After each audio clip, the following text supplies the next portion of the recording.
On the 19th of April, Vice News reported that big-name fashion brands such as Prada and Chanel had been exposed for hiding secret and exploitative supply chains, alongside popular clothing brands such as Forever 21.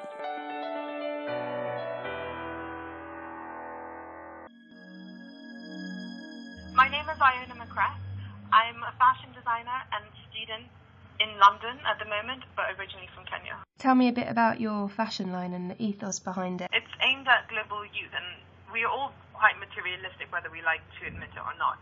And so I want to fulfill our materialistic needs at the same time as having the sustainable angle. And young people do care about sustainability, not only because of the ethical side of it, but because of the fact that we don't really have another option anymore. It's not such a big deal to be sustainable and to be ethical. It's just another everyday way we can live our lives.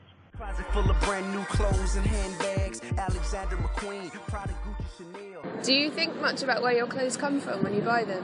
I probably should do, but I don't. I think I do a bit more. Obviously, I think it's really important to know that people are getting paid the right wages. Do you think young people in general care about ethical fashion? I'd like to say yes, but I don't think they do. We're just spending money and then we don't really think about what other people are going through. I don't think it's broadcast enough, especially in schools. Yeah. They don't teach you anything like that. We're not really taught about the world, and I think it's really important to know. Nothing is being done if no one knows. You're listening to Heard on Hive. Just one more time. One more? Just to check. Okay, you are now listening to Heard on Hive. I hope it's not overbaked.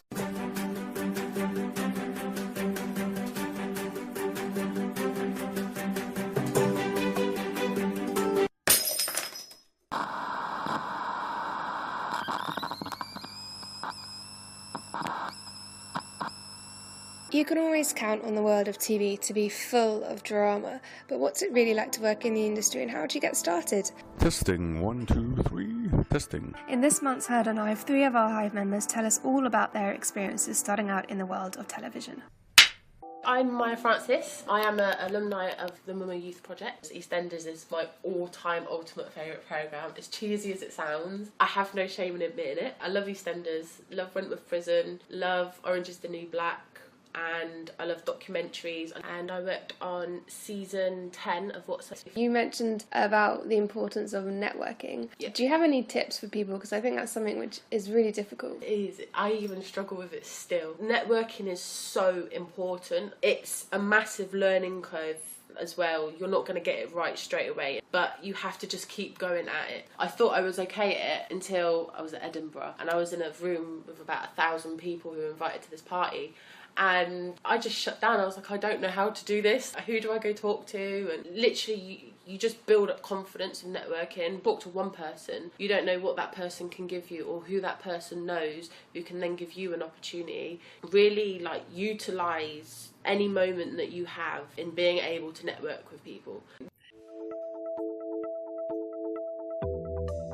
My name is Frank Wesley. I'd like to say I'm a designer, but I'm a bit of a creative as well. I make jewellery and I design custom hats, and I like to do a bit of media as well. Cool. Can you talk to me a bit about your brand and your products? So the brand is just a play on my name. My name is actually Frank McJenny, but my middle name is Frank Wesley. So I decided to use the Wesley and just kind of do like a Calvin Klein type of thing and give it a brand. But it's jewellery, handmade jewellery, some sterling silver jewellery, hats at the moment, and maybe some t-shirts. So it's a bit of a street brand. The jewellery side is a bit more classy. I think that's what I'm trying to do with it. And the apparel or the hat side is a bit more edgy. I play around with the classy and the edges. Did you ever hear the Shambhala bracelets? You've been listening to Heard on Hive. Heard on Hive. Heard on Hive. Remember to tweet us at We Are Hive and let us know what you think of our brand new shiny podcast.